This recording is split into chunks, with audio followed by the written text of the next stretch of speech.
for this event tonight. We were incredibly fortunate to having been introduced to Alison Blay-Palmer. For those of you from the food policy and urban planning field, the name of the person who introduced us might sound familiar. It was none other than Kevin Morgan, who is, together with people like Roberta Stonino, one of the people whose names I myself have read multiple times on papers during my studies. And so you can imagine how excited Philip and me were when we met Alison and she agreed to speaking here tonight. Alison herself is, as you have probably read in the description of the event, a woman with many impressive titles. She's not only a professor in geography and environmental studies at Wilfrid Laurier University, but also the director of the Laurier Center for Sustainable Food Systems and the UNESCO Chair on Food, Biodiversity and Sustainability Studies. So if this is not role model material, I really don't know what is. She's passionately working in and around sustainable food systems and community viability through civil society engagement and innovative governance.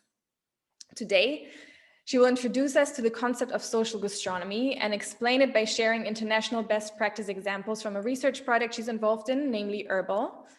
Following her talk, she will be joined by Sara Naffati, Friederike Gaedke, and Timo Kaphengst as panelists. We're very happy to have you as well.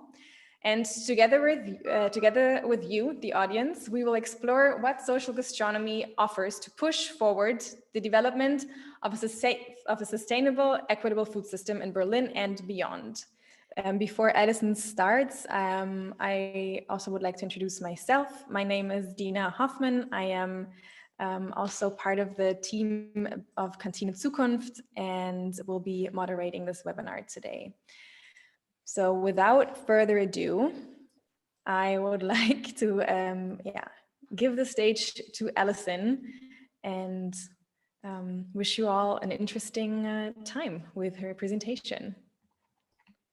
It's always a bit awkward when we can't see the people that we're talking to. And if it's at all possible, if I'm going to be talking for quite some time, I've been very generously given by Dina and Philip and Christina 45-ish minutes to talk. So that's an awfully long time to listen to one person.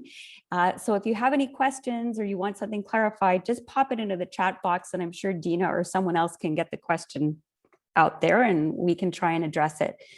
So what I'd like to do first of all is thank everyone for the chance to share some thoughts about sustainable food systems and opportunities for how sustainable gastronomy can be part of the conversation, a bigger part of the conversation going forward. And what I would like to do just to start off is to say how impressed I am with the efforts and what Kantine-Zukunft has accomplished despite really trying situation with getting started amidst of Corona. So I think it's really wonderful and I'm really glad to be here and meet so many fantastic people. In terms of the presentation, I'm going to begin with an overview of the food system and talk about what a sustainable food system means, because I think it's important to understand some of the dynamics and what people are talking about when we're looking at food systems. Then we're going to talk a little bit, or I'm going to talk a little bit about what social gastronomy is. And then I'm going to finish with some case studies, as Dina said, from some work that I've been involved with. And I hope that, as I said, if you have questions, you will let me know about them. So if we could go to the next slide, that would be great. Super, thank you. So this is a really complicated diagram of the food system, which is really leaning in the direction of the industrial food system. So it does capture the environment on the top and the social dimensions on the bottom. But if you look at the input and the enabling conditions on the left and on the right, what you'll see are there things like trade regulations, subsidies, business rules, and all kinds of sort of very global political economy kind of language. And in terms of inputs, we're looking at things like agrochemicals, technical machinery, and that kind of thing. So it's a more sort of neoliberal approach to the food system. In terms of the environment, it does point to some of the ways that we can improve environmental conditions through food. So food obviously influences nutrient cycles, greenhouse gases, water use and quality, biodiversity and soil fertility. And it also, in terms of the social dimensions, it has a very big impact, obviously, on people's health and well-being. It can be a reflection of cultural dimensions. It's impacted through access, through livelihood and income. So food security is directly linked to that. And if we take a really big step back, it's also linked very much to rights and entitlements, or the lack of rights and entitlements. If you could go to the next slide, please.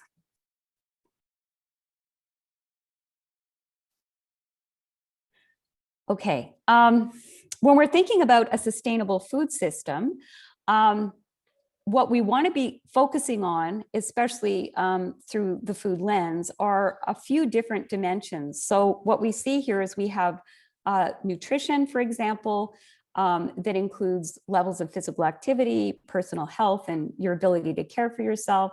It also looks at dimensions of food security. So the four pillars of food security: access, quality, availability, and regularity.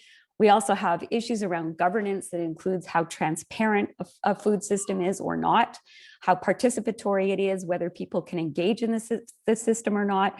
And also in terms of the environment, as I said before, we're looking at issues around biodiversity on one side, but also non-renewable resource use on the other. So the fossil fuel debate and all that kind of thing. And in terms of socio-cultural dimensions, we're thinking about here issues around inequality, social cohesion, which is a really important thing. And I think that's something that's going to come out as part of social gastronomy. And then finally, in terms of economic viability, there are questions around equity, decent jobs, resilience. And that's really one of the pillars as well, I think, of Kantine-Zukunft's mission. So I think those are all important things to consider. I think it's also worth thinking about how we can frame questions from these perspectives. So if we think about the environment from the perspective of social gastronomy, we can ask ourselves questions about whether or not food is sourced locally, or and how the food is grown. In terms of governance, we can think about things in terms of whether policies are adding to or detracting, if they're barriers to making these goals and visions attainable. And also in very practical terms, what are the food handling practices that are acceptable, and also for food processing and the kind of regulatory environment. In terms of food security, we can think about who are we getting the food to and what's happening to groups that are marginalized. So are we able to get healthy food to communities that are excluded based on race, color, gender orientation, and or ability?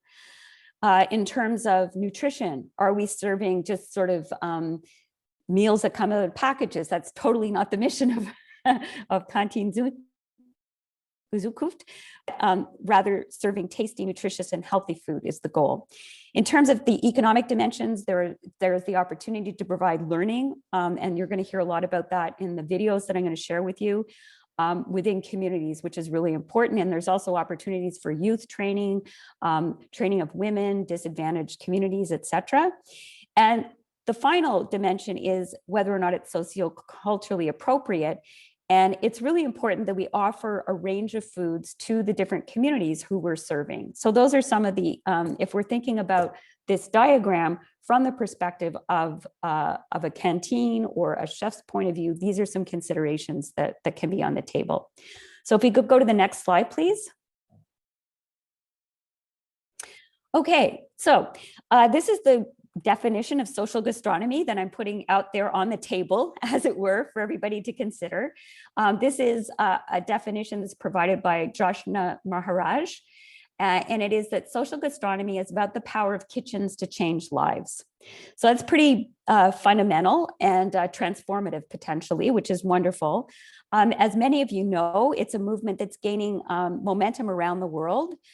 There have been gatherings in Rio and Malmö and several online gatherings that have included people from Berlin as speakers. So for example, Urania participated in an online meeting in March of 2021. Joshna herself, just as sort of a role model maybe for some of the people on the call, She is, if you're not familiar with her, she's based in Toronto. She's a chef, speaker, and activist who captures really the essence of social gastronomy. She wants to help everyone have a better relationship with their food. Oh, we seem to have lost the slides. Yeah, Philip is just going to quickly change the presentation because he noticed that he opened a previous version. That's okay. Just continue talking. Oh, okay, thanks. Sorry. No problem. That's okay, no problem. So Joshna believes strongly, keep her picture in your head because she's a lovely person and she always makes people smile. Joshna believes strongly in the power of chefs and social gastronomy. There she is again. To bring values of hospitality, sustainability, and social justice. So she's really committed to all the dimensions of sustainability at the same time. And she wants to nourish people and communities in a way that extends beyond the walls of restaurants. So it's really a social engagement that she envisions. And she's been working to do this. She's been working with hospitals, which is where she got her start, but she's also been working with universities to build new models of institutional food procurement, production, and service. And she also believes very strongly in the power of public institutions as viable tools for social change. And this is really important because I think as we're looking around the landscape right now, we're all looking for, we have these very lofty, high-level goals that I shared with you at the beginning about what a sustainable food system looks like. But what's really challenging is how do you realize that? How do you enact it? And I think social gastronomy and the work that Joshna is doing and many of you are doing are really good examples of that. If you want to read more about what she's been involved in, she wrote a book called Take Back the Tray, Revolutionizing Food in Hospitals, Schools, and Other Institutions. And she also made a recipe contribution to the Kantine-Zukunft collaborative. So she's even been involved in things here in Berlin. So if you can go to the next slide, please. Thank you. So this is the part where I'm going to launch us into a series of videos. I think that pictures and other people's words say much more than I can. I'm going to try and take you to various places in the next 20 minutes or so through examples from kitchens around the world. And really, I want you to think about this, all of you, as your community of practice. So you're part of a movement now where you can be through the social gastronomy movement.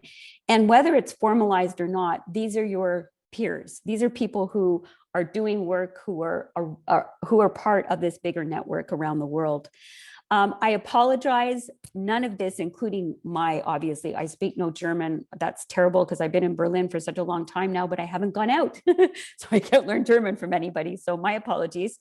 The videos are either in English or they have subtitles. So I hope that you can read them. If you can't, let us know. Okay. So if you can go to the next slide, please. This project, Ma Cantine Autrement, is a sustainable food program in Montpellier in France, and it's affiliated with a project called Herbal, which is a project that I am involved in. I'm co-leading with a colleague at CIRAD in Montpellier in France. And we have a number of projects around the world, all looking at how to figure out and map out what innovation is happening, what it looks like and what the challenges are, and also what kinds of changes and impacts are being brought about by these kinds of projects. So that's why there's a range of projects here. 3 of the 4 projects that I'm going to share from you are going to be from this project, and 1 is from the city of Toronto. So this project is really interesting because it talks about social innovation. It talks about education through schools and sustainability through food. And it also has built and developed new distribution channels. And it's also a really great project to demonstrate how institutional kitchens can be at the center of sustainable change. So if you can play the video, that would be great. Thanks.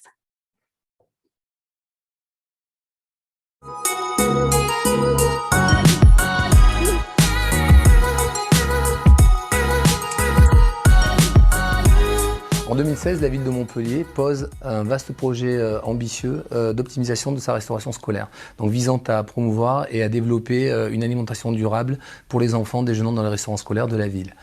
Ce projet, nommé Ma Cantine Autrement, est pensé comme un système interactif autour de 4 axes fondamentaux que sont la politique d'achat, la gestion de production, la distribution des repas dans les restaurants scolaires et la sensibilisation au développement durable. La ville de Montpellier produit et distribue en moyenne par jour 14 600 repas. 22 000 familles sont impactées par la restauration scolaire de la ville.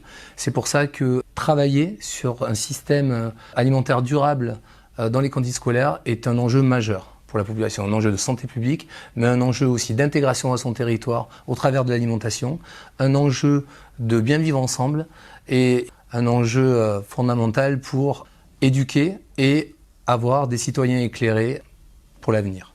Le projet Ma cantine autrement est un système donc qui se veut interactif, c'est un process en mouvement perpétuel. Chaque action de chaque axe impacte sur l'autre. Et c'est ce qui fait que le système est attendu performant. Par exemple, la politique d'achat de proximité, la nouvelle politique d'achat que nous mettons en place tente à développer l'agriculture de proximité, tente à développer l'introduction de bio dans les restaurants scolaires, mais aussi tente à développer un nouveau modèle de relation entre les producteurs, les éleveurs et par exemple le marché d'intérêt national, le mine qui est posé sur Montpellier. On a aussi l'axe 2 qui, lui, impacte donc la gestion de production de la ville. Nous avons une unité centrale en gestion directe. Donc nous sommes maîtres à la fois de la constitution de nos plans alimentaires, de nos fiches, de nos cycles de menus, de nos recettes, de notre production et de la façon dont nous constituons nos menus. C'est pour cela qu'une des premières actions que nous avons réalisées, et c'est une innovation en France, donc nous avons constitué un plan alimentaire durable. Dans ce plan alimentaire durable, nous avons intégré d'office les menus végétariens, les menus alternatifs sans protéines animales, les menus à 4 composantes. Et ce plan alimentaire a été décliné en 4 cycles de menus de saison. Ce qui fait que nous avons approché et facilité l'approvisionnement local et de saison en termes de produits bruts.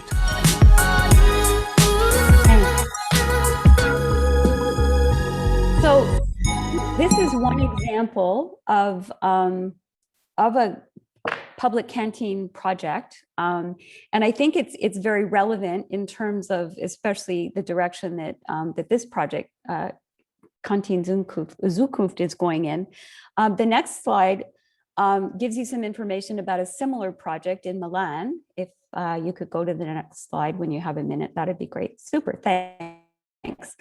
So this project also manages catering for nursery schools, preschools, primary and secondary schools, so all the way from the very beginning of education up until college or university. It prepares meals as well for other people, including the elderly, people living at home, people who experience disabilities, immigration centers, and private schools. They serve over 85,000 meals a day through 26 centers and have 75 kitchens.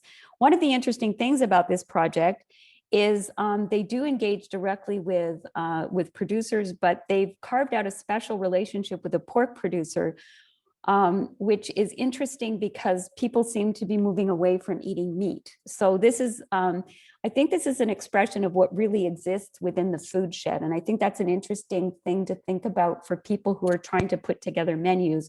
While we do need to move in the direction of a plant-based diet, and it's challenging for chefs to come up with menus and supply chains that support that and create meals that people want to eat. Depending on where people live, it also makes sense for us to have some amount of animal protein, perhaps, in our diets. If we can go to the next slide, that would be great. So this is an example. This is the one example from Canada. This this project won an award from the Milan Urban Food Policy Pact in 2017. It's a project that was sponsored by Toronto Public Health, and it came about at the time when Canada had a very big wave of Syrian migrants coming into Canada, especially into Toronto. And there was a desire to create opportunities for these new Canadians and to include them both in the social fabric, but also to include them in the economy of Canada. So what they decided to do was they set up a training program that offers food handler certification that people who are in the program can take with them to help them get jobs. So if you can go to this next video, that would be great. Thank you.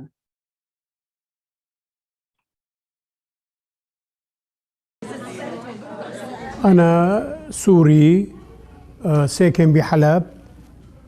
نعم نحن كان بسوريا يعني أنا قليل أفرم أو أشوي، هي المدام كانت تعمل هالشي. ايوه تعلمت من البرنامج مسك السكين، الفرم الخضار، وكيف مندير على صحتنا بالنظافة.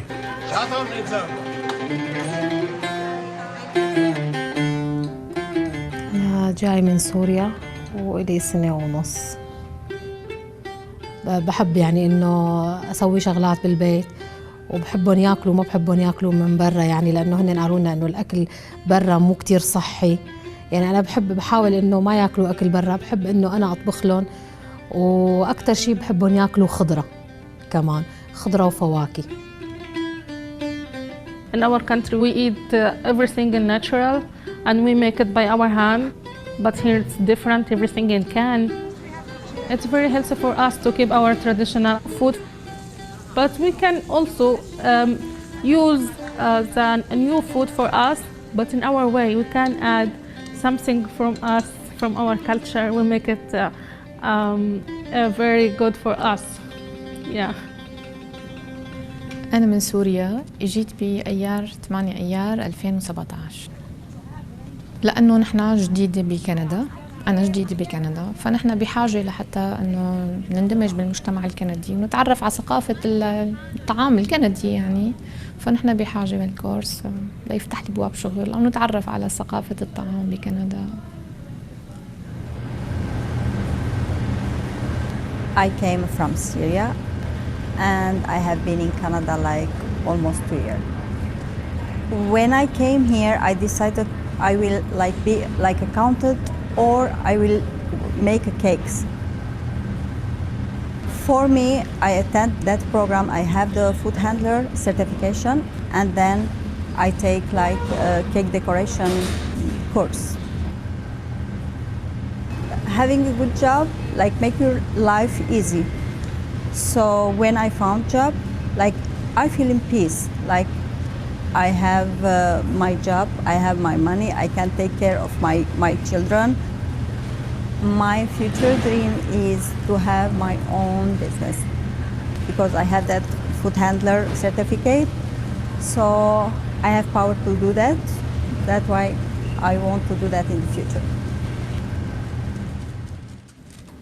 We need job to survive. Like that, without job, without work, we cannot belong to this country. You know, a lot of women, they found a job from this program. They work at school, they work also at restaurant. They got a lot of job from this program.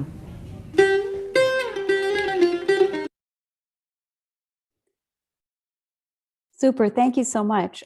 There's actually a question in the chat bar about my comment about being more specific about plant-based menus. Not that it's more difficult, I guess I misstepped there with my words, I apologize. I think that based on, if we look at sustainability and we look at local food systems, sometimes we need, or not sometimes, we do need to have, or we might want to consider having animals as part of the food system because they provide manure and organic matter that can be used and is part of the food system. So mixed farming is not necessarily a bad thing, but it needs to be done in a way that's humane and that's in keeping with people's principles and does the kinds of things that we want it to do in terms of the environment as well. So obviously not suggesting that we have these large-scale feedlot operations or anything like that, but there may well be a place for animals and fish food systems going forward. But that's open to debate, and it's also, open to personal choice as well. So I think that's the only question we've had so far, and that I think is a question that you wanted all the panelists to address, Sara. So which I think maybe Sara is not the person because it was Sara Hoffman. But anyways, I think that was you'll want other people to address that question as well. So that's the example from Canada. And what I think it shows us is the opportunities that we have to train people who are migrating from one country to another, which in Germany is a very big consideration. And I think that maybe this particular example might be good to know about. The next slide comes to us from Paris and is a project called La Panamanienne.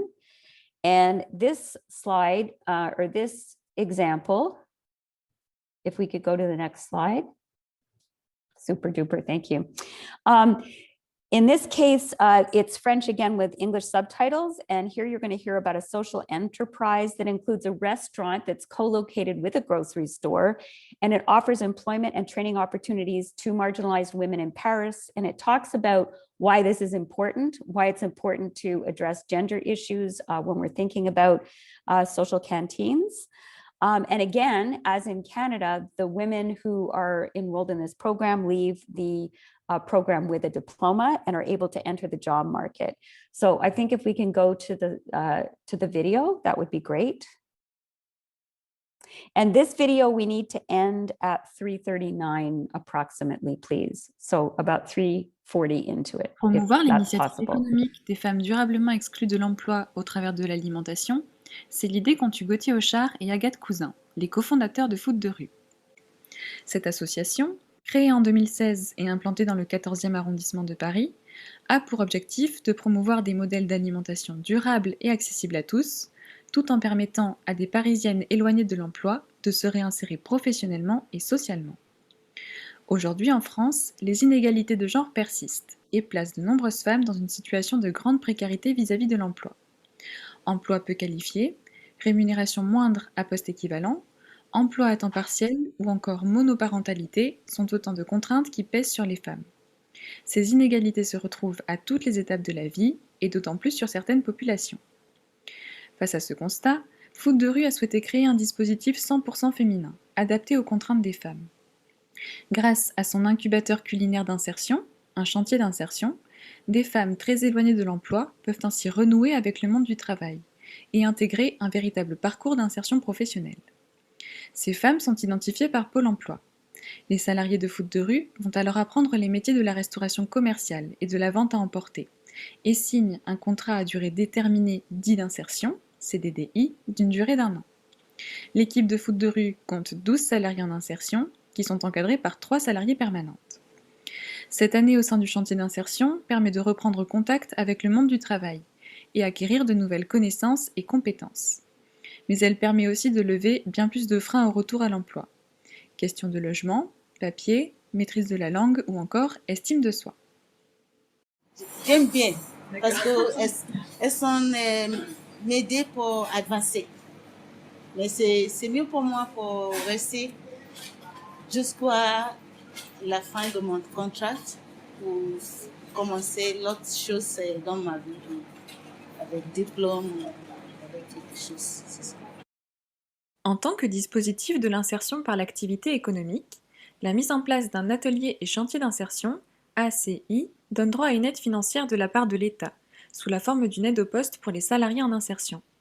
Un ACI peut également générer des recettes par son activité, mais en tant que structure de l'économie sociale et solidaire, celles-ci sont réglementairement limitées à 30% des charges générées par l'activité de l'ACI.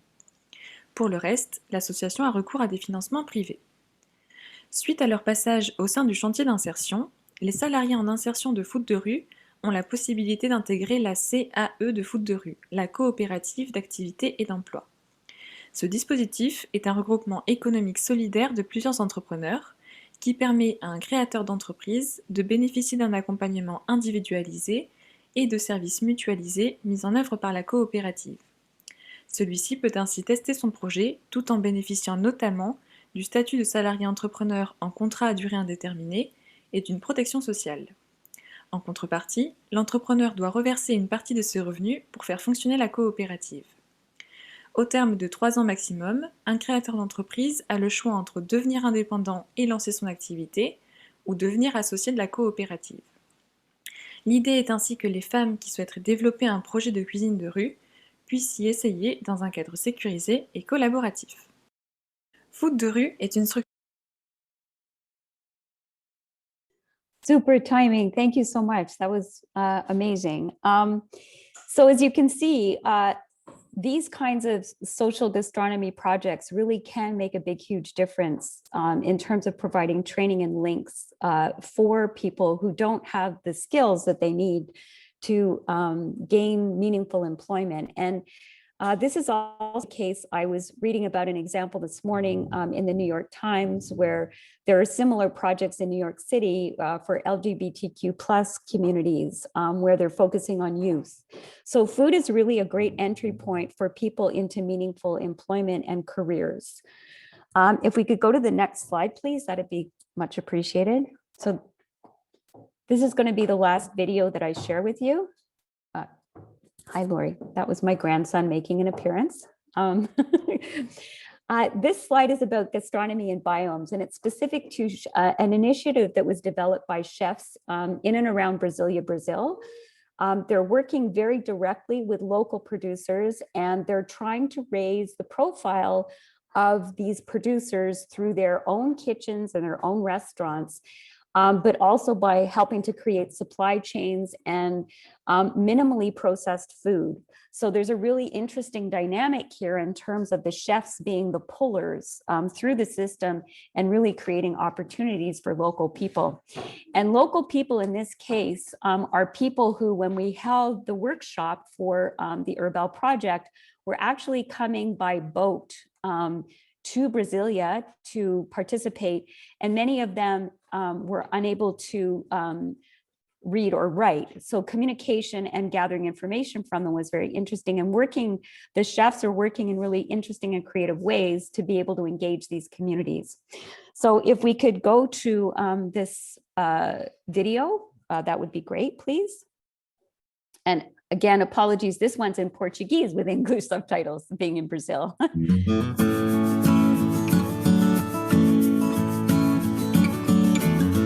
Nosso conceito traz o cerrado todos os dias. Então, a gente cria o cardápio a partir do que a natureza tem. Então, é um olhar diferenciado de baixo para cima. A gente não usa produtos vindos de monocultura, como soja, laranja, e produtos envenenados, como, por exemplo, morango o ano inteiro. Não existe. Então, a gente prioriza os frutos do cerrado. São 3 principais comunidades que eu trabalho aqui no Buritizê. Primeiro são os quilombolas, os calungas aqui de Cavalcante, Goiás, e eles trazem frequentemente produtos como cajuzinho, óleo de coco indaiá, mesocarpo de baru, óleo de piqui, gergelim, arroz de pilão, entre outros produtos. Quase 200 quilos de cajuzinho vieram congelados perfeitos, e aí virou moqueca, bobó, estrogonofe, tudo com um paladar bem brasileiro e trazendo os produtos do Cerrado de uma forma inovadora também.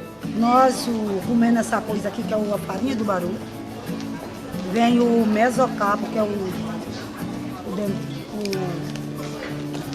o dendê do coco, junto com esse aqui, aí faz um bolho, faz um pão também. Isso aqui lá no Buritizém, aí eles compram as coisas de minha mão para fazer essas coisas. Eles compram o quê? Eles compram a farinha do baru, várias coisas minha.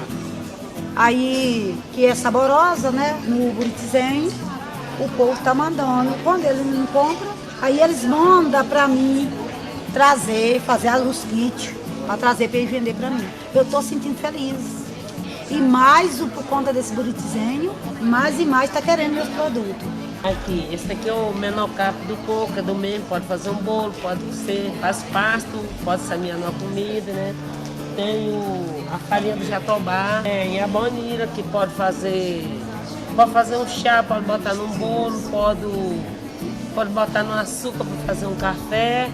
E outra comunidade que a gente trabalha são os Quinsede, que são de Mato Grosso, uma comunidade indígena. Principalmente a gente tem pimenta e óleo de piqui. E estamos desenvolvendo um outro produto que é o pó de piqui, que é o resíduo da produção do óleo. Nós trouxeram castanha de piqui de lá do Mato Grosso, do Xingu, né? E nós trouxeram também o óleo de piqui, que nós também, o povo Quinsede. Então, todo dia a gente incentiva os clientes a conhecerem mais os produtos da sociobiodiversidade, de onde veio, qual comunidade veio. Então, esse aqui é um exemplo, né, de produto do Cerrado que a gente oferece aqui no restaurante. É um entremê de baru com chocolate. Quando eu vou oferecer essa sobremesa para algum cliente, conversar com ele, para ele entender realmente de onde veio, o que isso traz. Trazer isso de uma forma deliciosa é muito incrível, porque eles falam muitas vezes, poxa, primeira vez que eu como jatobá e acho gostoso. Pô, nunca soube que tinha castanha no piqui. Então, esse retorno é muito legal. Delicioso.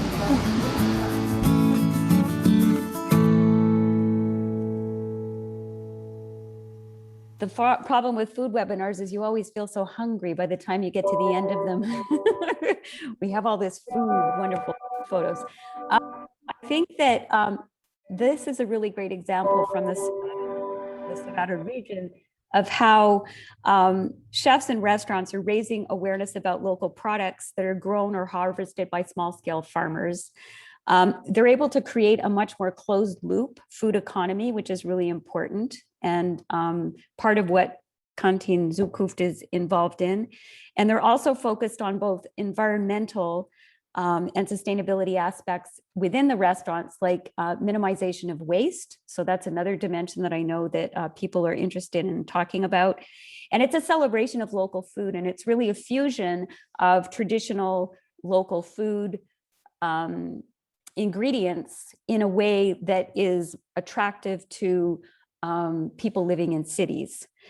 And it also enables the people in the projects to translate their personal goals into community action. And I think that that's also a really important part of what's going on in this social gastronomy movement, is taking our personal goals and making them into something that has a positive impact on the broader community.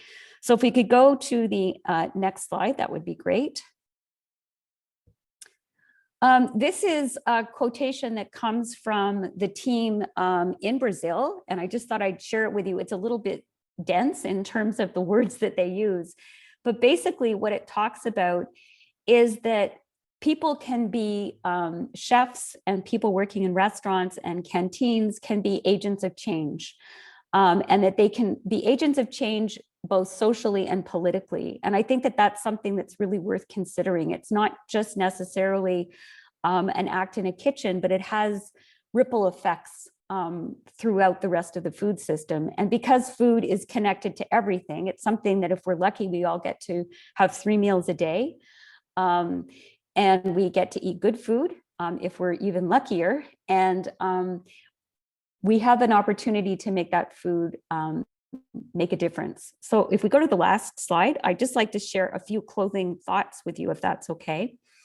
So I think the final question is, what's next for social gastronomy? I think there's an opportunity for social gastronomy to be part of shaping sustainable food systems in really positive ways, and making connections on the educational side in terms of making it really clear for people in schools, in public institutions like universities, and in restaurants, showing them that local food is delicious, that it's healthy, and educating them about the dimensions of sustainability. In terms of Kantine-Zukunft's role specifically, there are lots of opportunities. I mean, just looking around the table with the amazing panelists that are participating on the panel in a few minutes, there are many opportunities to become even more embedded in the Berlin region and in the German food scene. I think one of the really exciting things about the social gastronomy movement, as we're going to hear, is how international and global it is, and what wonderful linkages can be made to bring to life how sustainability is such a great thing. And it's such a great way to have a life. And it's not a bad thing to have things more sustainable. And I think people think that they're going to have to give things up to have sustainability. And I think social gastronomy shows us really clearly that that's not the case. It's a wonderful thing. It's not something that is going to take away from our lives. And I'm going to end quickly with, because I think I'm running out of time. I'm not 100% sure, but I think I am. You're good. You can take your time. Yeah. Okay. Well, there's an example that I'd like to share with you from Canada then. And this speaks to the movement building that I think is really important. And before COVID, before Corona, BC, we had the good fortune to take a bunch of people from Canada down to Brazil to visit some of the projects, the agroecological projects around erva mate that are taking place in Brazil with some of our partners. And we actually took people from Northern Canada who live in the boreal forest, Indigenous peoples who rely on traditional hunting and fishing and food gathering for some of their food, and would like to rely on that more and have a more traditional diet. And we took them down to Brazil. And one of the things that they realized in talking to the people in Brazil was how many of the same problems they share. They're sharing issues around trying to get access to food because of climate change. They're sharing problems around policies that just don't seem to work for them. They're sharing issues around the divergence in terms of wealth and how there's so few people at the top of the chain that have lots of money, and other people that don't have nearly enough to live. And I think that's really the potential for the Social Gastronomy Network, is to bring together people so that they can learn from each other, so that they can have a bigger voice, and so that they can make an even bigger impression on people around the world through food. And I think that it's a really positive approach to the way change can happen. And I think that Kantine-Zukunft is a very important piece of that, because it really brings together many different dimensions across the food chain. So that's really all I have to say for now. Thank you so much for listening. And I look forward to being on the panel and listening and hearing your questions. Thank you. Thank you so much for this very informative talk that you gave. So we've heard much about examples of social gastronomy all over the world, about how food can be used to tackle social issues, how food and cooking can be instruments for social change, and how they can positively impact society. And you mentioned the description or the definition that Joshna Maharaj gave, that that social gastronomy is about the power of kitchens to change lives. But your examples also really highlighted the principles that are behind this this idea of social gastronomy. We saw that they can lead to more inclusion. We saw that they foster solidarity. We saw that education plays a big part. We saw that it's about empowering people in the community, that it is about community and integration, that it's also about innovation, having innovative ideas, about training, and about giving opportunities. And I think these are all principles that we can stand behind, and that maybe also we see in a lot of projects here in Berlin. And I would like to take this as an introduction of the panel, because this is what we want to talk about with the other members that are here today, the other panelists, and see how this idea behind social gastronomy is present in Berlin and around Berlin, and how we can maybe learn from it and further develop the sustainable food system change here in the region. So First of all, I would like to introduce the panelists. We have Sara Naffati. Hello and welcome. You have been volunteering for the organization Über den Tellerrand, which translates to Beyond the Plate, since 2015. And you have been working as a CEO in Berlin for the same company since September 2020.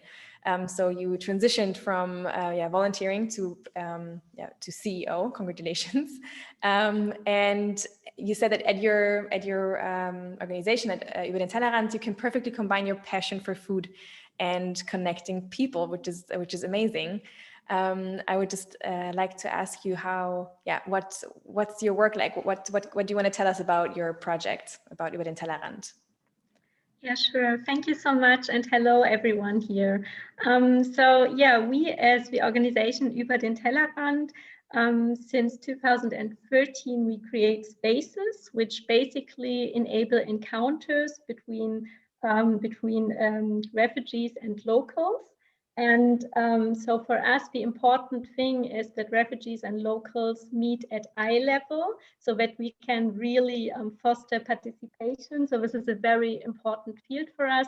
And what we want to do is that we can all reduce prejudices and build up friendships by meeting.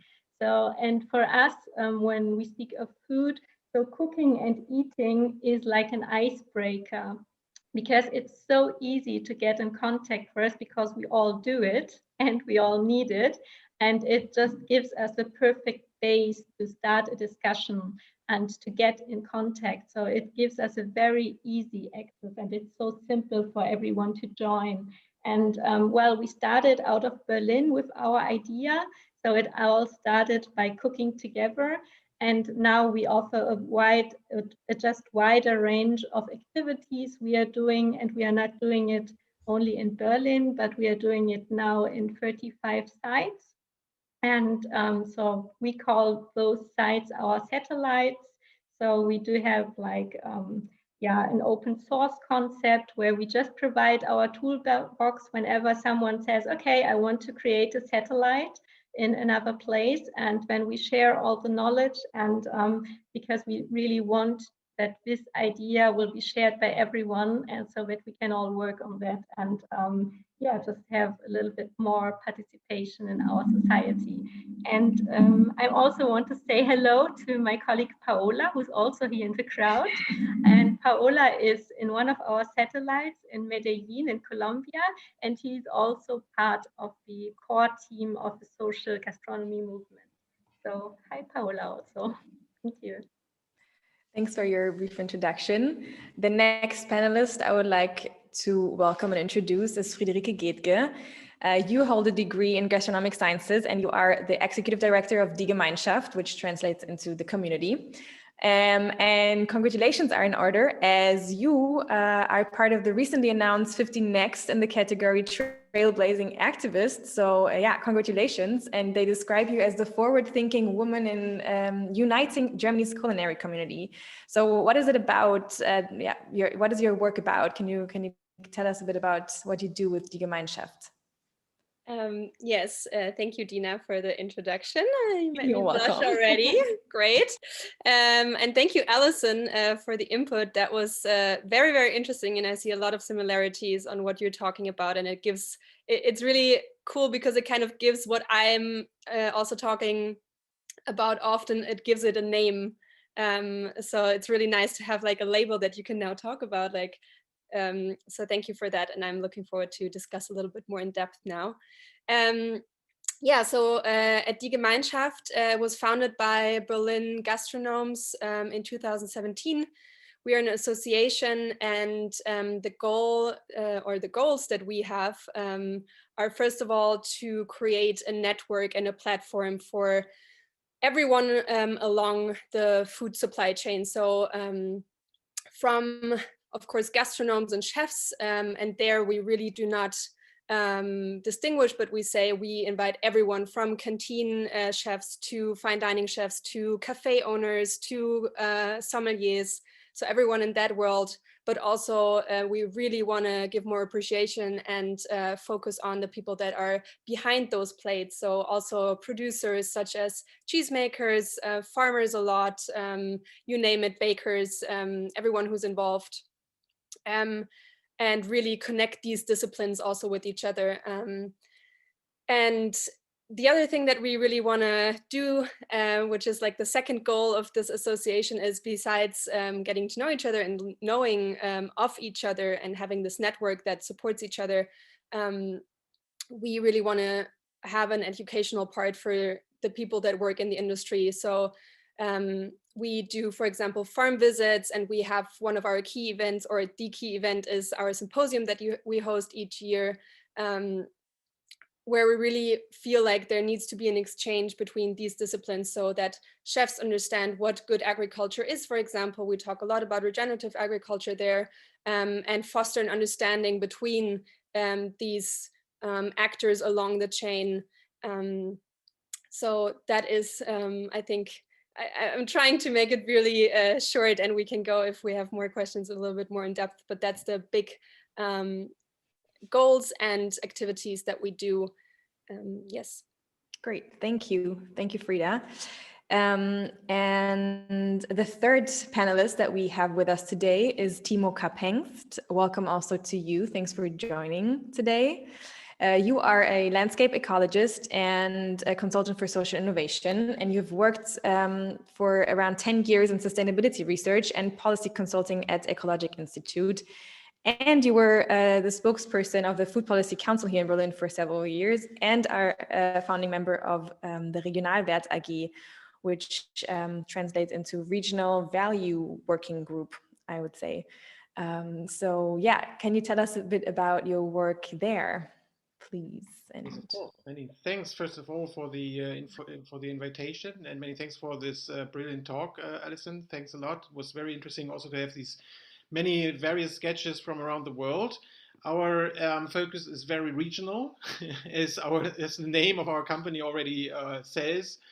Regionalwert AG is a concept which was created already 15 years ago in Freiburg, so in the very southwest of Germany, and has now spread all over Germany. And we are the first Regionalwert AG found in the eastern part of Germany, in Berlin-Brandenburg. And the core idea is to gain capital from citizens in the region, and from also companies, of course, who are interested in sustainable food supply chains, or let's say food supply from the region, in organic agriculture, and supporting farmers, but not only farmers, but also retailers, manufacturers, all around the value chain, until gastronomy, of course, as well. So we convene all these pieces of the value chain. We invest in specific companies. We take capital from citizens, as I said, and we are not focusing specifically on a profit, on a monetary profit in our investment, but we are balancing our profits in a social, economic, and regional economic and environmental way. So this is what we offer to our shareholders, that we engage in a regional sustainable food supply.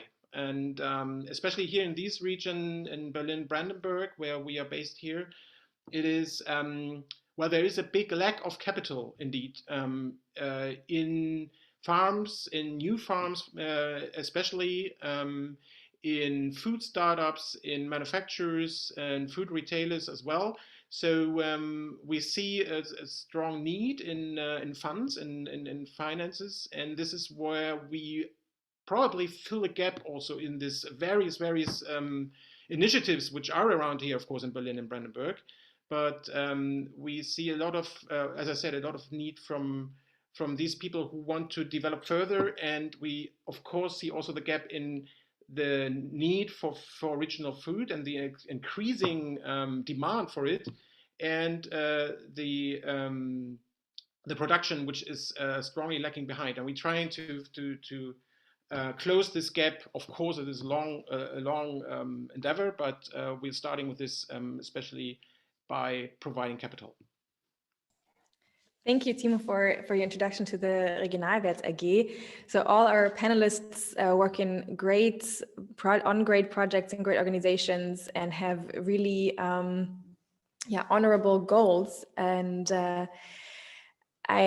before I ask my first question, I would like to encourage the audience to also participate in this conversation. So feel free to ask your questions and write them in the chat, or to raise your hand and join us here on the panel with your video and sound and ask your question directly. I think we're very happy that we're having so many great people here on in the audience and on the panel, and it would be great if we could connect both.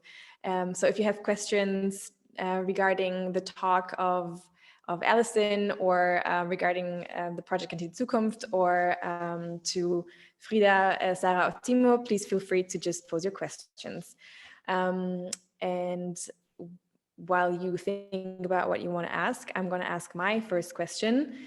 It's the same one that I would like to ask all of you. So we've heard much about the principles behind social gastronomy, and you already started to connect them to your work, but that's exactly my question. How do you see your work, your projects, your organizations connect to the principles of social gastronomy? Whoever wants to talk first, you go and talk. Or I name someone. Sara, maybe you can start. Yeah, thank you. Maybe it's easier when we just pass to each other. Great. Thank you so much, Alison, by summing up everything. I really felt a lot of connections there. And we as Über den Tellerrand cover the social cultural aspects you mentioned before. So in general, tackling inequalities, social cohesion, confidence, identity culture. So those are all aspects which are very important in our organization. And we as Über den Tellerrand are also part of the social gastronomy movement. So there is a lot of linkage there, and we are really happy to be part of this movement. So because we really feel that food has a universal power to bring people together and to connect people. And looking at our work and what we are doing, so for example, we offer cooking courses where refugees act as chefs, where we can see that, so assuming this role as host and as chef brings a lot of self-esteem and offers opportunities to co-create and so to really do something and shape communities we are living in. So this is something very, very special and important for us. And for us, the aspect that everyone is addressed and welcome in society is very important. So that is what we are trying to contribute to with our work, so that we really target a much broader audience there, so that we do not just focus on specific groups, but we want to foster this diversity in our society. We want to foster participation by our offerings. This is also why all our community events we are hosting, for example, are without costs for every participant, which is also very important, so that we just can have the mixture of the audience in our events and in everything we are doing. So just to have it in brief, I think this is where our link to social gastronomy is in brief, with all the activities we are doing here. And I just pass to Friederike. Thank you. Alison, you said at the end, and I wrote it down because I was like, I'm just going to sign this. We bring together people to give them a bigger voice and to learn from each other. And literally, this is everything that we do too. And I think it's very often underestimated what the power of this actually is, because it's so, you can't really count it, or you can't really measure it at the end, but we really see the outcomes of this personal relationships. And for us, what is like one of the biggest points that's also in our manifest is this topic of appreciation and giving each other and chefs in canteens and the farmers and the bakers and the produce that you have and the waste that you produce, appreciation and more value. So I think this is a very, very big link that we share. And then, of course, what you said about the sustainability aspects, the whole goal with us talking about, you know, connecting farmers, for example, with chefs, the whole goal is to really give the tools for chefs, but also for farmers, and give the tools for what is actually sustainable. What can you do in your everyday work and bring that back to your everyday work to really change something from within, and do that more together and without all working on your own, because that never works. We call it like a closed loop. So everyone in the loop has to work according to it. So I think that's a very, very big point. And then what we also feel is this, especially in Brandenburg, and I think in a lot of all over the world, is this whole city and countryside connection.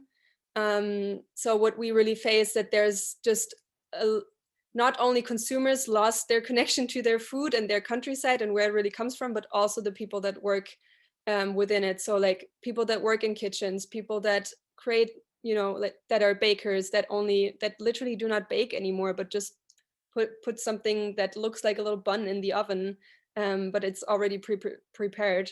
And so I think this is also a big thing that connects us. And then the last point, I think there's also many others, but like the last really big point is also the responsibility that people in power positions in kitchens have. So first of all, this whole ambassador and like being a role model in many ways, and in the last few years especially, but also what does it mean when you're head of the kitchen, and who do you hire? How do you create an environment where people actually like to work, people can work, women can work, people with a family can work, people with disabilities or marginalized groups. So you have so much responsibility. And I think this is one of the really big topics that we also tackle, and that is one of the hardest, I think. So yes, I think that's the connections that we have. Okay, so Timo, now it's your turn. Yes, I stick a little bit on to the financial part in this, and this is actually also a question. So as you know, we as a sharing company investing in companies which are working sustainably, which produce sustainably and everything, always have the problem, or sometimes mostly have the problem, that the financial profit is sometimes not so easy to, or the economic viability, you know, is not so easy to establish. I mean, especially for startups, they have very high values, which is great, which also consumers want. And the problem is only that the costs, of course, also are higher than the competitive companies or the sector. So my question is in all these projects, which are great. I mean, they serve so many social values. You know, it's fantastic. They include marginalized group. It's really good. Many issues are great, but the question to me is are there any financial supports? Who's funding this? Who's financing this? And I also would like to mention that I like these the examples where the entrepreneurship is also promoted. There was one project where women were taught after after a certain period, as far as I understood, for building their own business, and that they are also accompanied in this way. And I like this idea, you know, that people can become also independent. They don't have to be their own entrepreneurs necessarily, but to give them the chance to build their own business, I think is really great. This is what I would like to highlight. And the last issue, which of course very much relates to our work, is that I think most or almost all projects have a strong regional focus. So they see around what are, we in every area in the world, we are faced with usually globalized markets, also in the food sector. So I think it's not only a question here, it's also a question in Brasilia, in France and everywhere, that to have a stronger focus, what's around in our region, how is it grown, what are the products, what is in there in terms of cooking them, in terms of having good recipes with them, having the seasonal aspect of diets. This is also a value, I think, which is underestimated still. Because it always has a feeling of limitation, that it's we only have this and this, and we have to deal with this, but it's not. And this is where creative cooks, chefs, and everything can do an add-on. And this is what I very much liked about these projects. So these are some statements, but the question is rather who's financing. Maybe to give one or two examples, these projects I would be interested in. Yeah, Alison, I think that would be a question that is aimed towards you. Maybe you can give us some background information on how these projects are financed. Absolutely. I just wanted to mention there's a question specifically for Friederike, so maybe we don't want to overlook that from the audience. I'm glad that you all found some interesting things in the talk that I gave, and I'm fascinated to hear about all the work that you're doing. I mean, there's a lot of synergies between everything, which is wonderful. Timo, I think that the short answer to your question is it's a combination of social enterprise on the one hand, but there's limitations, like La Panamanienne is dealing with that because they're only allowed to go up to a 30% cap. So they're having to find a new definition for themselves as a social enterprise, which is hard. But it's basically uses a cooperative model in terms of financing in many cases. So there's shares and that kind of thing. And we can get into more detail about that because I'm not sure everybody is going to be as interested in that as you and I are. Another source of funding is the government wanting to do something good for the people and carry out its responsibility as being representatives of the public. We sometimes forget that that's the role of the government, is to ensure that we all have a good life. Germany is particularly good at making good lives for people. I'm so impressed with the programs and things here. But I think one of the ways that this funding can be created is by thinking about how we are offsetting externalities that aren't currently part of the economic calculus.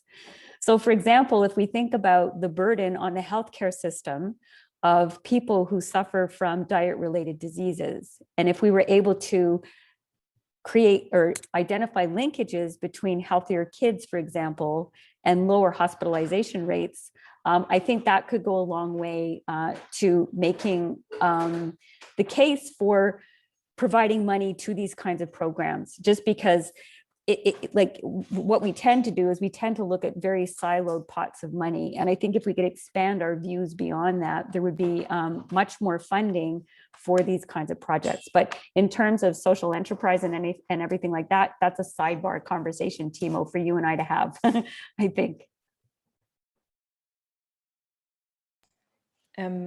Before I ask the question from Sarah to Frida, there's another question that goes directly to you, Alison, from Christina. Christina, do you want to ask this question yourself, or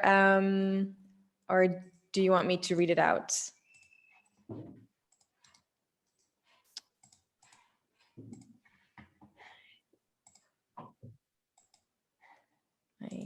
Okay, she can't. She's not mic'd. Okay. Okay. Do you want to read it, Dina? She could speak now if she wanted to. Oh, okay, cool. Great. Okay, can you listen to me? Yes. Hello. Hi. I'm Tina from Hamburg. I struggle with the word gastronomy, because social gastronomy, because I think we need sustainable gastronomy these days. And this word social only includes the social aspect to people who are not very much involved in your concepts. we need ecological and economical viable gastronomy, and perhaps you can just explain why you focus on social gastronomy. Yeah, that's a great question, Christina, and a really valid point. I think that sustainability, or not I think, but sustainability is a very big idea. And in my experience of working in the field now for a few decades, it's hard for people sometimes to get their heads around the whole concept. And if you can hive off different perspectives that people can grasp and focus in on, they can solve problems more effectively than if you're talking about the whole of sustainability. That said, I think that sustainable gastronomy is a great term as well, and maybe that's a term that should be used instead of social gastronomy. I think it's up for debate, and I think it depends on what you're trying to accomplish. I think maybe in the context of some of the projects that I described, that makes more sense. But maybe for Kantine-Zukunft and other projects that are represented by the other panelists, sustainable gastronomy makes more sense. So I'm not locked into any particular term. It's just whatever fits the work that you're doing, I guess. Yeah, I was very happy that you're talking about a sustainable movement as such, and I'm kind of sure that we really need a movement. That is why I'm focusing on the word as well, or on the wording, because if we want to get politicians behind us, we need much more wording.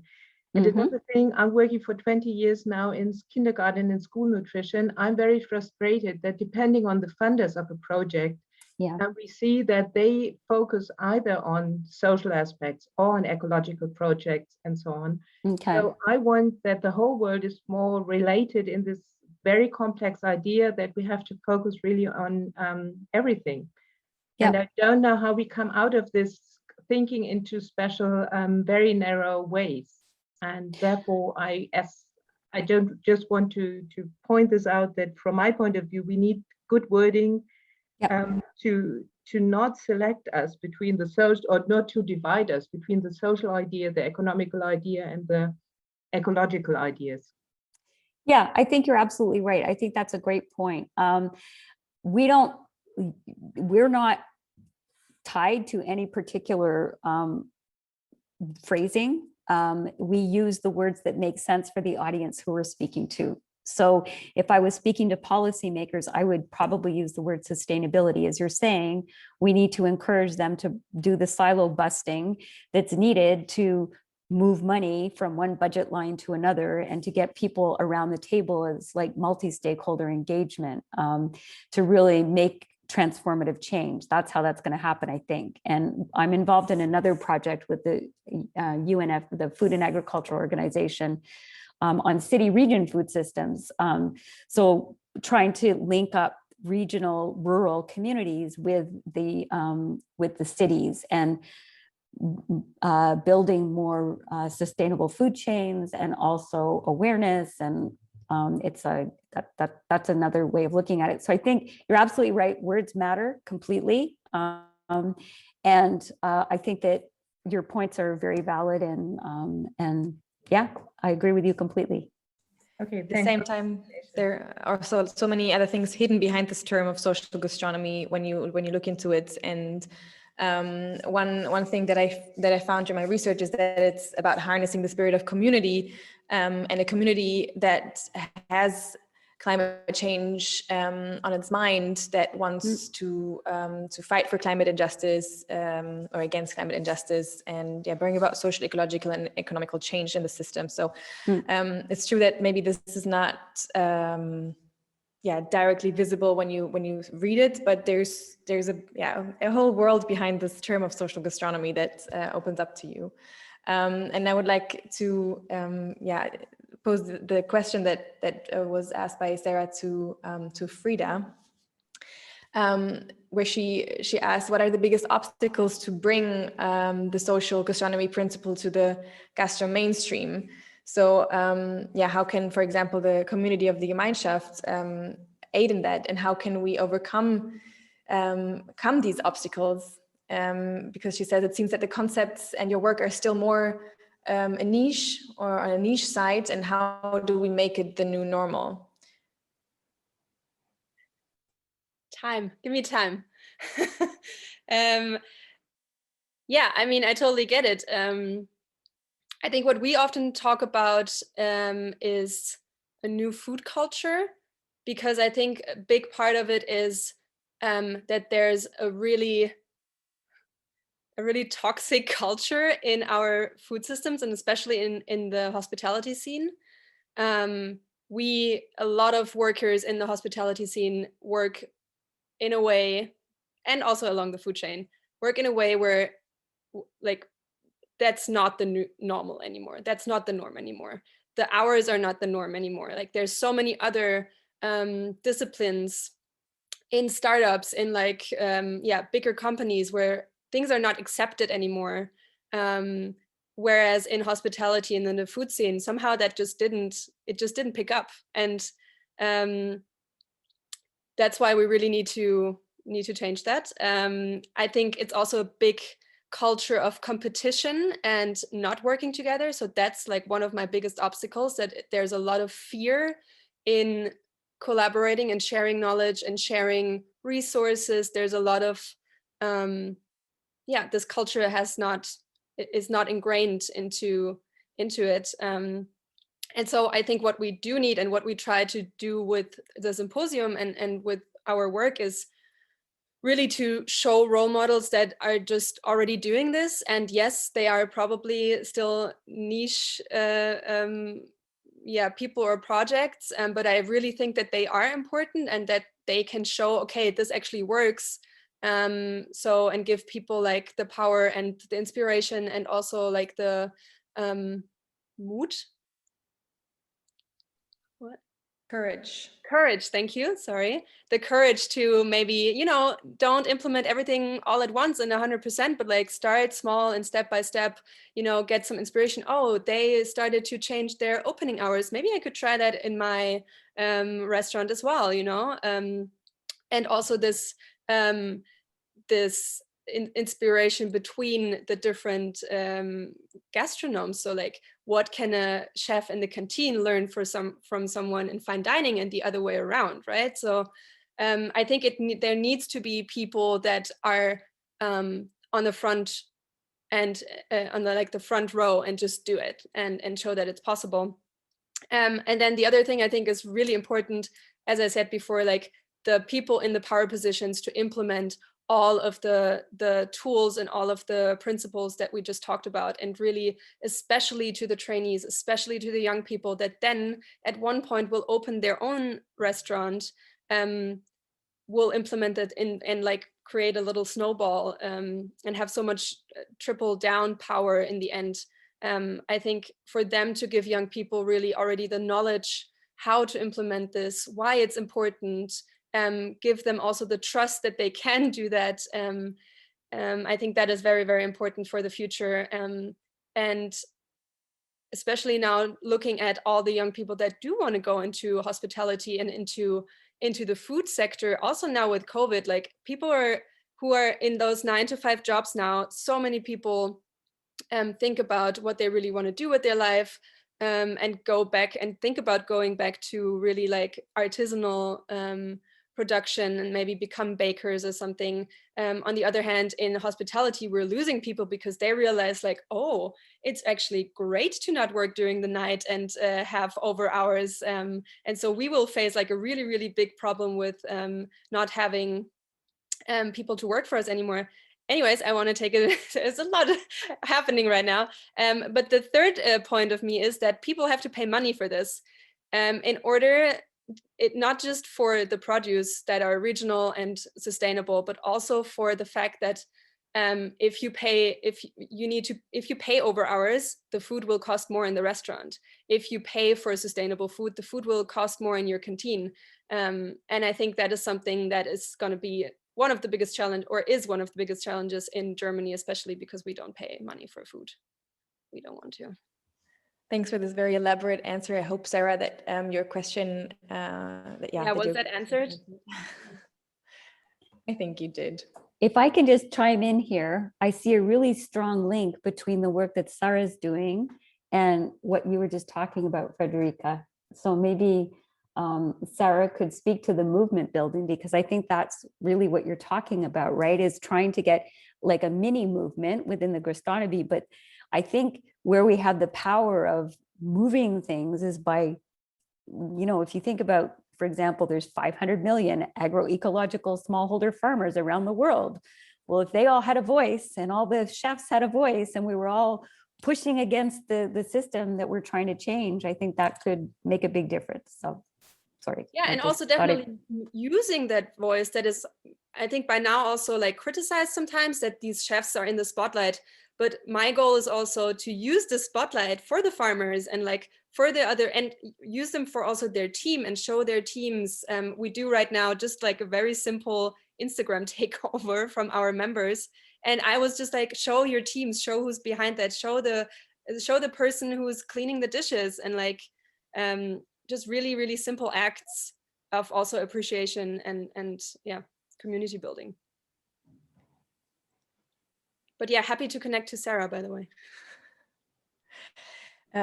Sara, you also mentioned earlier that or I don't know if you mentioned it, but Über den Tellerrand also has an academy that offers education to people with migrant backgrounds or refugees to enter the hospitality world, right? So Friederike now introduced a bit the situation of how the hospitality industry can be.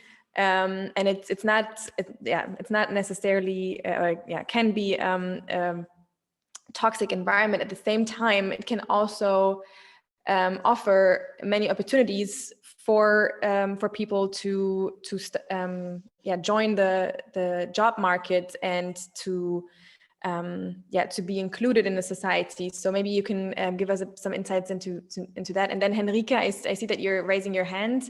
You will be the next. Yeah, sure. Thank you. I'm happy to do that. And also to add first to Friederike and Alison with the words you told before. So yeah, in our work, it's really important to create opportunities. And I mean, starting to create opportunities always starts with creating awareness first. So I mean, we can also use the power of storytelling we have to, you know, open up new worlds. So I mean, looking at the food worlds around the world also, it seems that we have a lot of different bubbles where we all in, and you know, it's really to turn down the bubbles a little bit and to get to one movement overall. So because as Alison just said, if we can all connect and have common goals we are working onto, then we are much more powerful than if every organization or institution is doing things by his or her own. So this is a very important point. And this is also, I said that before, that we are really happy that we are part of the social gastronomy movement, because this is where we can see this, we can connect, we can learn from each other, share best practices and experiences, and create something out of it and really get more engagement at the end of the day and more participation.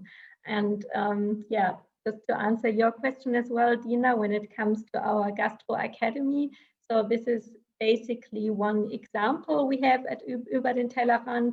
So our real, I would say, social gastronomy business is located in Munich, where we do have Über den Tellerrand Café, which we have opened up. And in this cafe, we also have, you know, like refugees and locals working together. So the same idea and creating a business out of it. So really to co-create, to have like this fusion on the different plates we are offering in our cafe.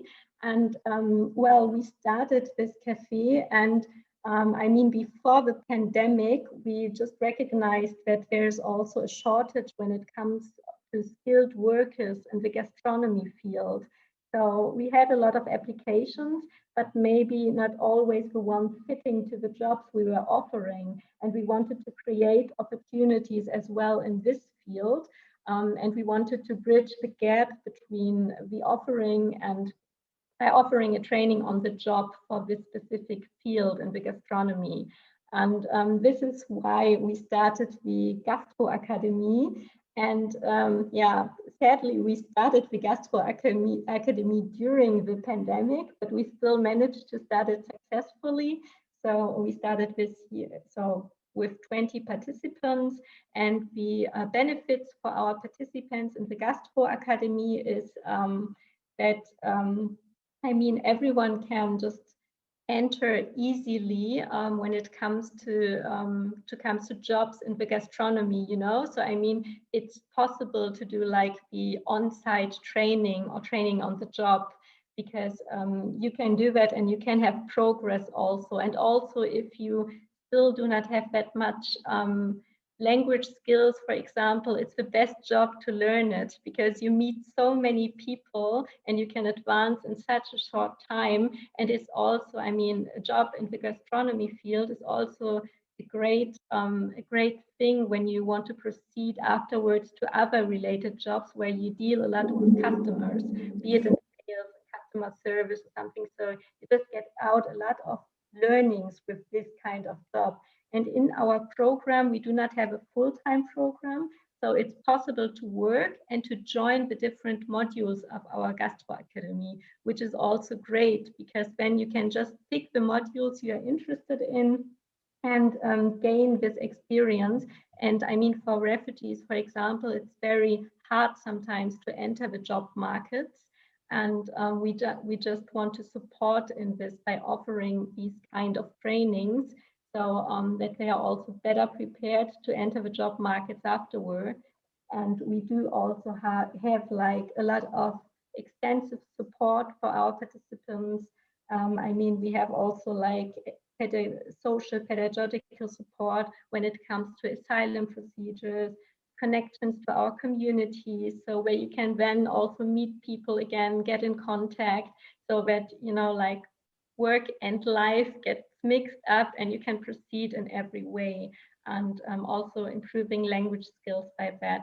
So this is what we are doing with our Gastro Academy. Yeah, that all sounds so good and so wonderful. And then I'm just asking myself, why don't we have that in Berlin yet? Maybe well, funding is a big issue, I would say. Yeah, the pandemic so is a if we get funding, then we're happy to do it also in Berlin. Maybe that could be a next project for the Regionalwert AG. something to invest in. Maybe.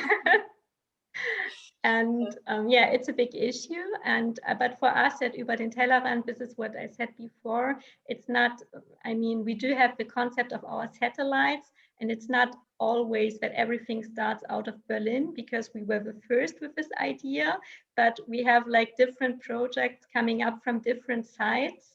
And then maybe Berlin is sometimes first, and the other time then the second or third.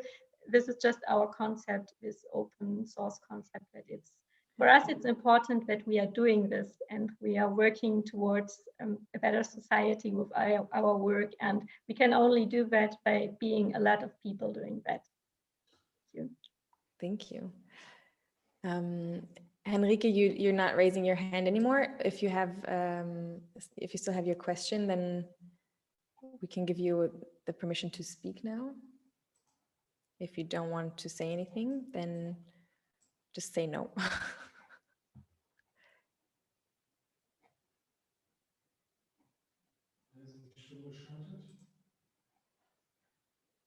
Okay. Then I would like to pose a question to Timo, who is gonna invest in the Gastro Academy Berlin. You told us about the stockholders that invest in a alternative value chain, basically. So I would like to know, have you experienced that the view of the people, of the stockholders, changes towards food, or their attitude towards food when they start being part of the Regionalwert AG? That's a very good question, and I would also like to know that.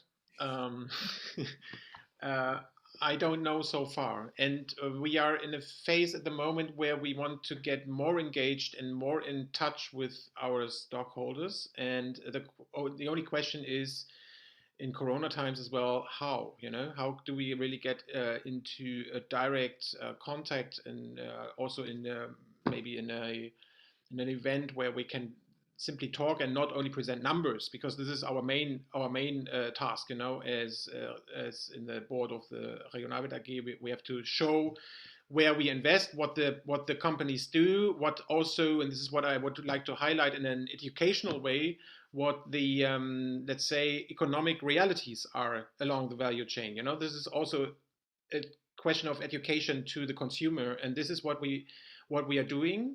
So we show more than usual how farmers, manufacturers, gastronomy, we don't have so far, but it's of course also part of the concept, how they work and what difficulties they also face. So this is one part. But back to your question, Dina, we are currently working also with the University of Berlin to make questionnaires, online-based questionnaires with our stockholders, which are 770 so far. So it is a great number, and we cannot, of course, bring all them together, ask them directly. So this is why we got back to these online tools. I think it's a very good way to reach a lot of them and to gain a result, especially in this direction. Is your engagement let's say rather narrow in terms of, yes, I have some extra money and I would like to spend it into value chains and I'm interested in regional food, or is it even more? Am I also is the engagement and the investment, does it encourage me also to think about other consumers' behavior, for example?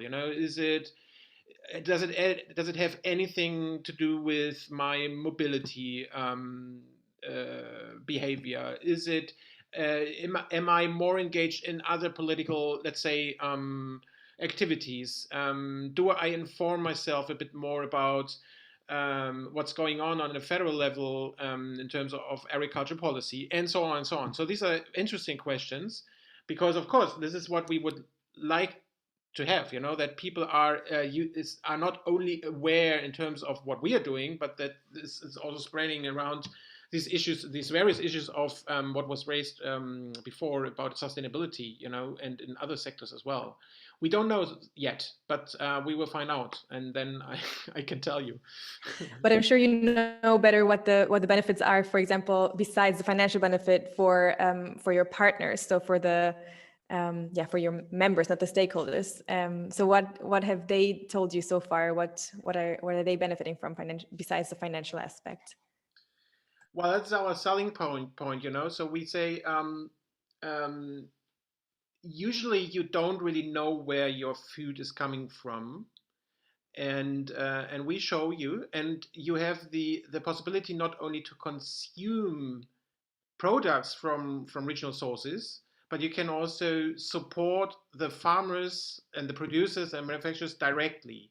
So this is our selling point, and this is the benefit we sell also to our stockholders, because it's an opportunity they have, and this is what they are also asking us for, So they want to know what these companies are doing. They also have let's say a certain demand of sustainability. It's very widespread. Some say, do they also produce electricity from renewable energies, for example? We say yes. It's not so easy. Some have roofs where they can put photovoltaic panels on, others not. It's also a question. So what we are doing is we as I said, we also get data from these companies, and we bring them together and we analyze them, and we sort of put a certain process standard to this. So we say, okay, you don't have to be as perfect in a sustainable way from the very beginning, but we want to show that our investment at least contributes to a certain development towards more sustainability. And this is what we want to show also to our stockholders, that their investment is somehow working, not in terms of increasing amount of money and profits, but also in terms of increasing the sustainability performance of these of the companies we are investing in. And we are at the very beginning of this at the moment. As just to remember, we started 2018, in June. So it takes quite a lot of time to get all these things and structures set and get the money. But now we are concentrating a bit more on these things. So to be even more transparent in what impact our investments have, let's say, and roughly. Thank you. Then there's a question from the audience that kind of links to what you said about like how you logistically, for example, manage your program. It's for Die Gemeinschaft and Alison, but I think it's actually for all panelists. It's from Christina again. I will just read it out. I totally agree that cooking and consuming local or regional food should be the new normal, but all projects I am involved show that the logistics are very hard to organize. So it's ineffective, CO2 unfriendly, and time intensive.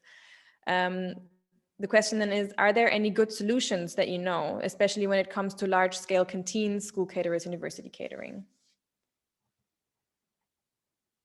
Maybe Alison can do the... Sure, I can start off if you want. I think the two examples from the ones that I showed, Ma Cantine Autrement and Montpellier, is a really good one. They actually have their own food hub where they consolidate food from the local farmers. They can bring it in and then they share that out. So the CO2 impact is minimized that way.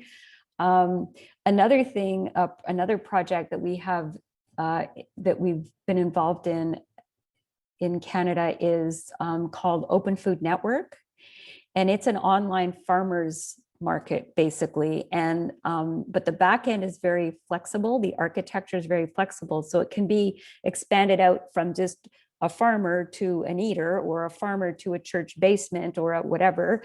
It can be created, you can create a whole network of people and it's all online. So what it helps to do is optimize delivery and it helps to reduce food miles and it helps to optimize the timing of deliveries as well.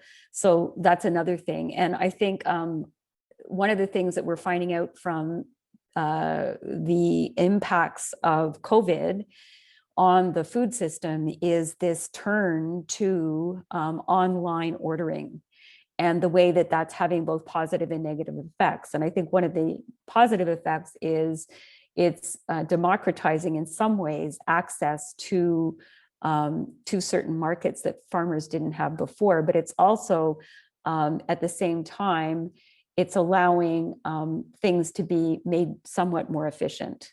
And I can point you to articles about that, but that's probably enough for now. I think so too. Also, we are getting closer to the end of this event. Time is always running. There's another question from the Q&A box. Yvonne. Yvonne, you're saying you're a pastry chef in Hamburg and that you agree with everything that has been said so far about sustainability, inclusion through food, needing a change in the kitchen culture, regional products and funding. Yvonne would like to know how she could get involved in this movement, how she could support it more, and asks for suggestions on how to get involved. Maybe Sara can give a brief answer to that.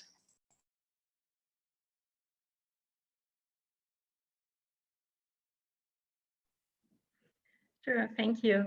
Yvonne, if you want, I can also just write my email address here in the chat and just let's talk on how to get involved in this. And also, as I said before, Paola is here from as being a core member of the social gastronomy movement. And I think she's also happy to share her details. And then we can also discuss this further then, because I think it's the best way to reach out. Perfect. She already put her her email address. Alison, I have another question for you. So we talked a lot about education empowerment opportunities. What are your three main points to keep in mind when working on projects with these goals? And do you see maybe a special role for community catering and institutional food in here? Yeah, absolutely. I mean, I think what you saw in the video clips was a lot of young people looking at different kinds of food systems and learning about different kinds of food systems. So they really can learn by doing, in terms of small children growing up to be responsible consumers on the food side. So I think that's one thing. I think another thing is it's really important to listen to your audience and your participants and make sure that you're doing what they want. So we do, all of the work that we do is based on participatory action research. So all the research we do is defined by the communities that we work with. So we don't really work with communities, we work for them. So we sort of provide public service research. And I think that that's applicable to everybody. And I think the last thing that's relevant for doing this is in terms of community catering and institutional food is hosting these kinds of events, but also making the community bigger, making people more aware of what you're doing. As Timo said, make it more transparent, make it so that you can speak the language of the people who are listening to you. So if you're listening to policymakers, you need to be able to speak in their language. If you're trying to educate people who are here from in Germany or other countries, from other countries, migrants, you want to be able to speak to them in the language that they understand, not language, but in the words and what they're looking for. And I think that that's important for educating people, is to meet them where they want to listen to you, right? And to now bring it back to the local context a little bit, and to also already go into like the last statements, I want to ask the same question again to all of the participants, also you, Alison. What do you think from all the principles and examples of social gastronomy that we've been introduced to today? What role does social gastronomy play in Berlin in 5 years? Maybe Sarah can start again.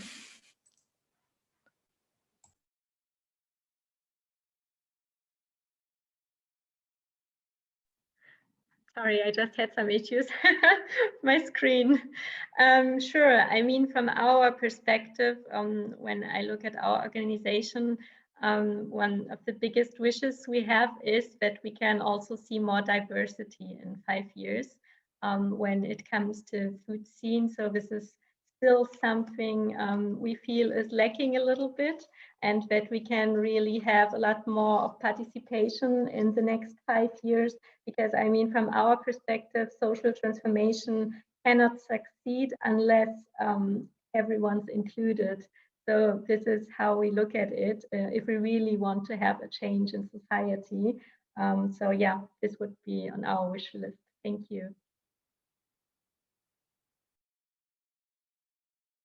And then maybe Frida can do the next input. Well, when people ask me about our project in the future, then I always say that I want us to not be necessary anymore in the future. Like, I want us to not just exist anymore because we solved everything. But of course, in 5 years, I think it's a pretty short time span. I just hope that there's more awareness around it, and that it's not stigmatized as a bubble, but it also reached the bigger, like, it reached the areas where there's a big impact, and it's not a niche anymore. It's not seen as an elite situation or like an academic issue only. So yes, that would be my wish for Berlin in the future and social gastronomy. Thank you. Yeah, I also hope that in 5 years the Gemeinschaft still exists. And yeah, Timo, what are your thoughts on what role social gastronomy will play in Berlin in 5 years?